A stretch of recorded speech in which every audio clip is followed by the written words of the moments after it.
నిర్మల్పట్నంలోని వరుస దొంగతనాలు కలకలం రేపుతున్నాయి. నిర్మల్పట్నంలోని వెంకటాపూర్ కాలనీలోని తాళాలు వేసిన 3 ఇళ్లల్లోని చోరీ జరిగింది. వెంకటాపూర్ కాలనీలోని లింగన్న, సునీత, లక్ష్మిలకు చెందిన ఇళ్లల్లోని చోరీ జరిగింది. ఈ చోరీ ఘటనలోని లింగన్నకు చెందిన 4 తులాల బంగారు ఆభరణాలు, 40,000 రూపాయలు ఎత్తుకెళ్లారు. సునీత ఇంట్లోని 6 గ్రాముల బంగారంతో పాటు 10 గ్రాముల వెండి చోరీకి గురైంది. లక్ష్మి ఇంట్లోని 7 గ్రాముల బంగారం మరియు 8 గ్రాముల వెండి అపహరణకు గురైనట్లు తెలుస్తుంది. పోలీసులు ఘటనా స్థలానికి చేరుకొని కేసు నమోదు చేసి దర్యాప్తు చేస్తున్నారు.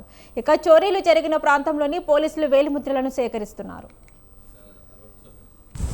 వెంకటాపూర్ మా SC colony Pochampa temple side SC కాలనీలో 3 ఇళ్లలో దొంగలు పడ్డారు. ఈ దొంగతనాలు 2 ఇండ్లు ఇప్పటికి డిఎస్పీ గారు సిఐ గారు వచ్చిండ్రు. 2 ఇండ్లు దాన్ని చూసిండ్రు. 3వ ఇల్లు చూడలేరు. నేను 3వ ఇంటి కాడ ఉన్నాక ఇలా లోపలికి రాలేరు, బయట చూస్తున్నారు. కాబట్టి దీనికి కొంచెం మాకు బంగారు అందులో 4 తులాల బంగారు, 40,000 రూపాయలు క్యాష్ పోయింది. మిగతా కమ్మలు, బుట్టలు, లింగన్న ఎల్ఐసీలో పనిచేస్తాడు, ఆయన ఇంట్లో పోయినాయి.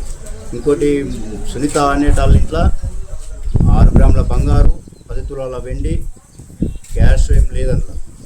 ఇంకో దాంట్లో లక్ష్మి వాళ్ళ ఇంట్లో 7 గ్రాముల బంగారు, 8 తులాల వెండి, 4,000 రూపాయలు.